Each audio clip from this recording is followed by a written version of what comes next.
What's up, everybody? This is your girl Nayomi Charnelle, and I am the diva with the T, and that's T-E-E, True Entertaining Empowerment. And I am here with Pastah Gee, who is a speaker and, hey, a comedian as well.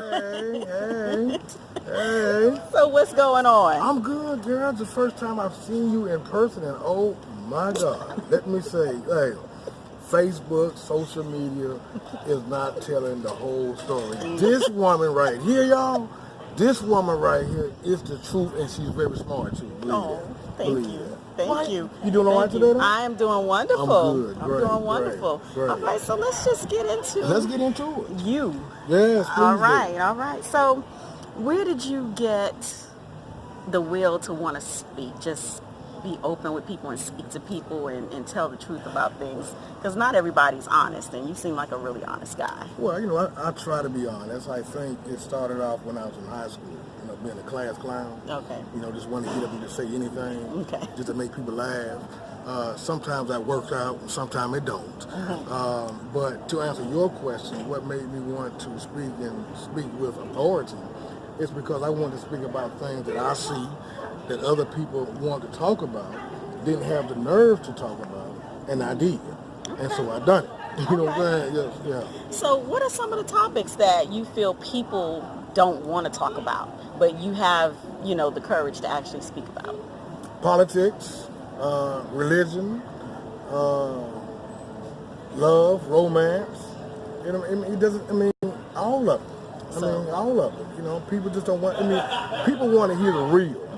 The unedited, the uncut, just the real. Whether it's dealing with politics, whether it's dealing with religion, whether it's dealing with love, our children, our community, all of that.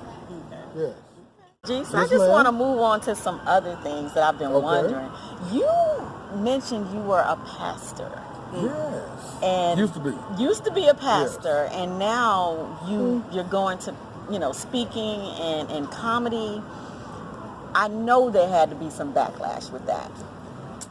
Yes, it was because Can not you only. Speak on it? Oh yeah, Okay. Believe it or not, this is my first time that I'll be sharing this story. Oh, and I get an exclusive. I get an exclusive. And I'll be sharing that story only with my dear sister here. The next Oprah Winfrey coming up. Speaking into existence. But to answer your question, I got a lot of backlash. Yeah. How can you, Pastah Gee, who was saving souls and preaching salvation, and now you want to tell jokes and a few little things come out your mouth that you didn't normally do.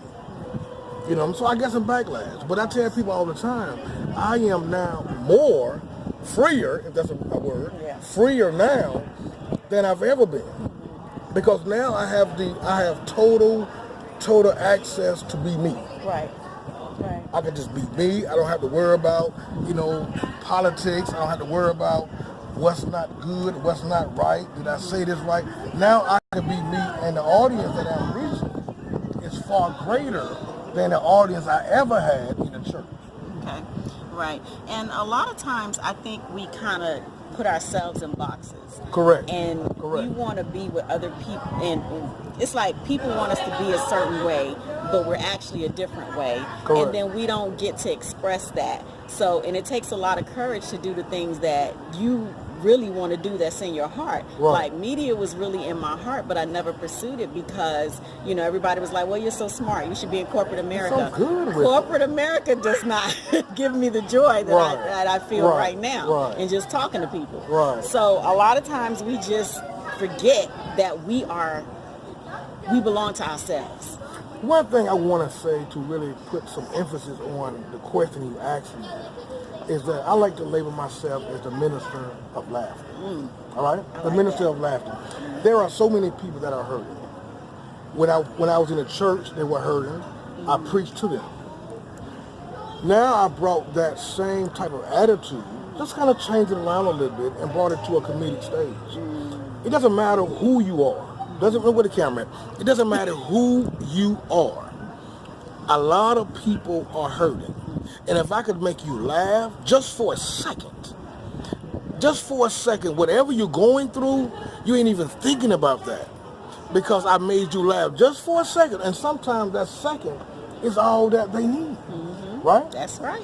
That's why I got into the comedic side, because I don't have to have no chains. Exactly. I don't do good with chains, baby. Exactly. I don't do good with chains. And I think comedians, they are so important to the world, because you could be having a bad day, and you turn on one of them comedians and listen to them, and you laughing again. You know what I mean? It's like, it's very important. And your job is hard, but it's an important job. Every time I get on that stage, what people fail to realize, when I get out on that stage, I tell my story. Right. And whatever has been defeating me, whatever has been, or the pain I've been holding, I release it.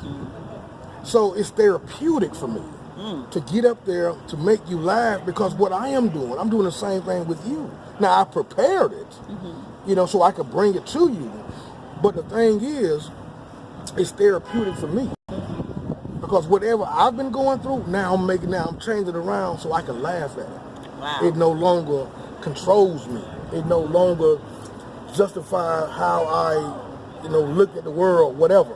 Now I just bring it into a funny side, comedic side, and that's my therapy. Okay. Wonderful. Do you feel empowered to do comedy? Do you feel empowered to reach out to the masses, to let them know, Yes. That power source comes from a place that we all have. That power source comes from a place where sometimes it has been subsided. Right. We all have power. And a lot of times that power may not come from outside sources. That power has always been within you. And sometimes we have to figure that out, and we got to let some people go. Yes. Because some people hold back your power. Right. And some people are afraid of your power. So that power comes from within. Yes. And we all have it. Yes. All of us have it. Yes. So don't let nobody say you don't have no power, because you do. Now, one thing I do want to ask you. Yes. You were born and raised here in Charlotte? Born and raised right here in Queen City. So coming up, because North Carolina is such a big Bible belt, was it already instilled in you as a child that this is what you're going to do? You're going to be a pastor? Or were you kind of led that way, and then you said, or have you always felt that, no, comedy and speaking is what I always wanted to do? I guess the main point, or the main question is, at what moment did you decide that you did not want to be a pastor anymore, and you wanted to go into this? To answer that question, is twofold. What made me want to get into speaking, that has always been in me. I didn't know an avenue but church. I grew up in the church. Right. So in order for me to speak, the only option or opportunity I knew was to speak in a church. But I've always wanted to be a speaker. I just didn't have no other avenue. I didn't know about different avenues. So, class clowning in school, speaking in plays, speaking in things like that, I only thought that was going to be it for me. But as I got older, as I understood life and who I am, so that's the thing. You got to know who you are. You got to know who you are. You got to know who you are. And then once I found out who I was, and I said, you know what? It's not about where I'm speaking in this church. It's about being able to just speak in any type of avenue. Whether it's comedy, whether it's marketing, whether it's talking to people, children, young people. It's just speaking. I believe God just gave me a gift to just talk. Okay. And now I want to just talk to more people. Right. I just want to talk to more people. So how did your family take it with you leaving the church? Some was hurt. Okay. Some were perplexed. Some didn't understand it. Some even thought I was leaving God. How can I leave God when God dwells in all of us? Right. And He gives you your gifts. He gives you your special gifts. Yeah, God lives in all of us. So the church, when I was in church, the church was the person. Am I correct? Not the building. Right. So how am I leaving God? Right. I may be leaving a building, but I can never leave God. Exactly. Because God is within all of us. Amen. Am I correct? You are, there 100%. Pastah Gee, and I have been so blessed, B-L-E-E, or B-L-E-S-S-E-D, blessed to be on the Nayomi Charnelle Show. But listen, I want to give her flowers right now. Thank you. I mean, you're already looking like a flower. Oh. She's gorgeous. My grandmother told me this a long time ago. Bless her soul. She's gone now. She was 98. She said, if you love someone, she told me, don't wait till I'm dead and gone to give me my flowers.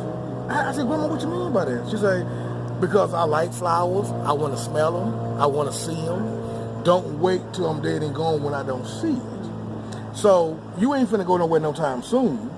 But I just want to give you your flowers and your props and your respect. I see where you're trying to go. I want you to get there. Woo, thank you. I want you to get there because we coming up together. You know, so we on the ground floor of this thing, baby. We on the way. That's all right. And I want you to get to where you want to get to. Yes. Because when you get there, guess what?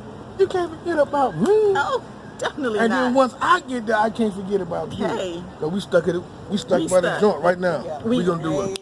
I love this woman right here. Give her your support. If you're up and rising business, entertainer, whatever. Look. I'll talk to you. Look, she'll talk to you. And she'll bring the best out of you too. Believe that. She'll bring the best out of you. Oh, thank you. I love you for that. Okay. Oh my goodness.